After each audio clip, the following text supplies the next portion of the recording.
କ'ଣ ଆପଣ ଜାଣିଛନ୍ତି କି କ'ଣ ଖାଇବା ଦ୍ୱାରା ମଧୁମେହ ଭଳି ମାରାତ୍ମକ ରୋଗ ଭଲ ହୋଇଥାଏ?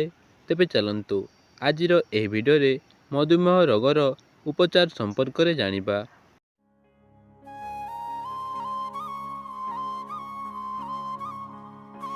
ତେବେ ଆପଣଙ୍କ ପାଇଁ ଆଜିର ପ୍ରଥମ ପ୍ରଶ୍ନ, କେଉଁ ଦେଶରେ ଗୋଟିଏ ବି ନ୍ୟୁଜ୍ ଚ୍ୟାନେଲ ନାହିଁ?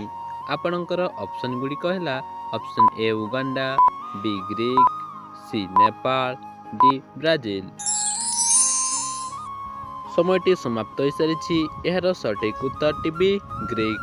ଗ୍ରୀକ୍ ଦେଶରେ ଗୋଟିଏ ବି ନ୍ୟୁଜ୍ ଚ୍ୟାନେଲ ନାହିଁ। ଚାଲନ୍ତୁ ଦେଖିନେବା ପରବର୍ତ୍ତୀ ପ୍ରଶ୍ନ। ବିଶ୍ୱର କେଉଁ ଦେଶ ସବୁଠାରୁ ଅଧିକ ଥଣ୍ଡା ଦେଶ ଅଟେ? ଆପଣଙ୍କର ଅପସନ୍ ଗୁଡ଼ିକ ହେଲା ଅପସନ୍ ଏ ଅଷ୍ଟ୍ରେଲିଆ, ବି America, C Japan, D Russia.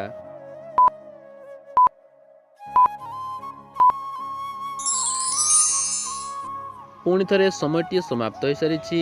ଏହାର ସଠିକ୍ ଉତ୍ତରଟି ଡି ରୁଷିଆ। ବିଶ୍ୱର ରୁଷିଆ ଦେଶ ସବୁଠାରୁ ଅଧିକ ଥଣ୍ଡା ଅଟେ। ପରବର୍ତ୍ତୀ ପ୍ରଶ୍ନ, କେଉଁ ଦେଶରେ ଗାଳି ଦେଲେ 5 ବର୍ଷ ପାଇଁ ଜେଲ୍ ଦଣ୍ଡ ମିଳିଥାଏ? ଆପଣଙ୍କର ଅପସନ୍ ଗୁଡ଼ିକ ହେଲା ଅପସନ୍ ଏ ଗ୍ରୀକ୍, ବି କ୍ୟୁବା, ସି ଚୀନ, ଡି ଇଣ୍ଡୋନେସିଆ।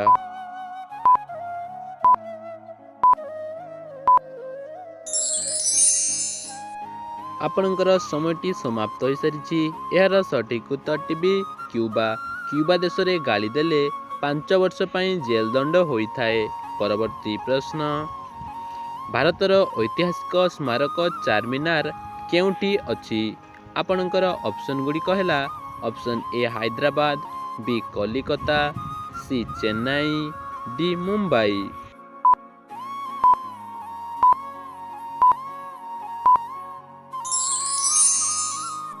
ପୁଣି ଥରେ ଆପଣଙ୍କର ସମୟଟି ସମାପ୍ତ ହୋଇସାରିଛି। ଏହାର ସଠିକ୍ ଉତ୍ତରଟି ଏ ହାଇଦ୍ରାବାଦ। ଭାରତର ଐତିହାସିକ ସ୍ମାରକ ଚାର୍ମିନାର ହାଇଦ୍ରାବାଦ ଠାରେ ଅଛି। ପରବର୍ତ୍ତୀ ପ୍ରଶ୍ନ, ସେଓକୁ ଛାଡ଼ି ଅନ୍ୟ କେଉଁ ଫଳର ମଞ୍ଜି ବିଷଯୁକ୍ତ ଅଟେ?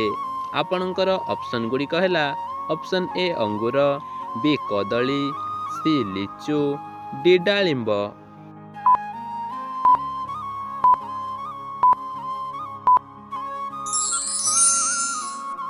ତେବେ ଆପଣଙ୍କ ସମୟଟି ସମାପ୍ତ ହୋଇସାରିଛି।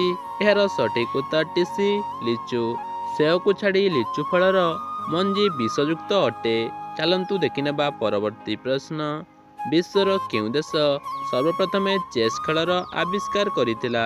ଆପଣଙ୍କର ଅପସନ୍ ଗୁଡ଼ିକ ହେଲା ଅପସନ୍ ଏ ଭାରତ, ବି America, C England, D Japan.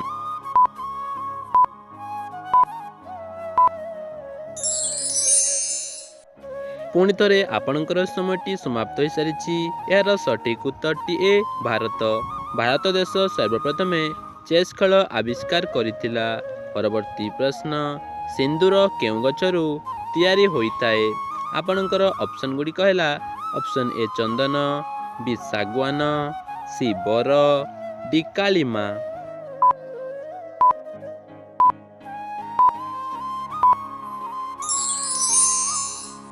ପୁଣି ଥରେ ଆପଣଙ୍କର ସମୟଟି ସମାପ୍ତ ହୋଇସାରିଛି। ଏହାର ସଠିକ୍ ଉତ୍ତରଟି ଡି କାଳିମା। ସିନ୍ଦୁର କାଳିମା ଗଛରୁ ତିଆରି ହୋଇଥାଏ। ପରବର୍ତ୍ତୀ ପ୍ରଶ୍ନ, ପୋଲାଣ୍ଡ ଦେଶର ମୁଦ୍ରାର ନାମ କ'ଣ? ଆପଣଙ୍କର ଅପସନ୍ ଗୁଡ଼ିକ ହେଲା ଅପସନ୍ ଏ ଦିନାର, ବି ଲିରା, ସି ଲୋଟି, ଡି ରୁପିଆ।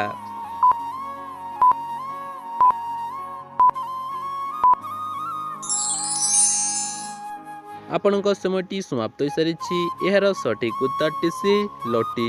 ପୋଲାଣ୍ଡ ଦେଶର ମୁଦ୍ରାର ନାମ ଲୋଟି।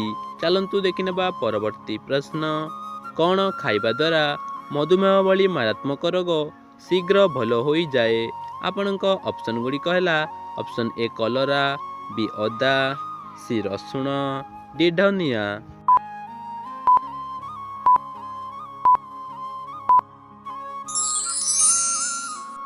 ଆପଣଙ୍କର 5 ସେକେଣ୍ଡର ସମୟ ଅବଧି ସମାପ୍ତ ହୋଇସାରିଛି।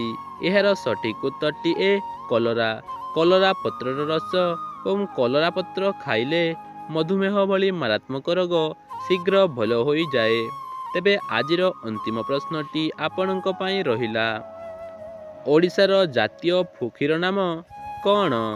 ଆପଣଙ୍କର ଅପସନ୍ ଗୁଡ଼ିକ ହେଲା ଅପସନ୍ ଏ ମୟୂର, ବି ପାରା, ସି କୋଇଲି, ଡି ଭଦଭଦଳିଆ।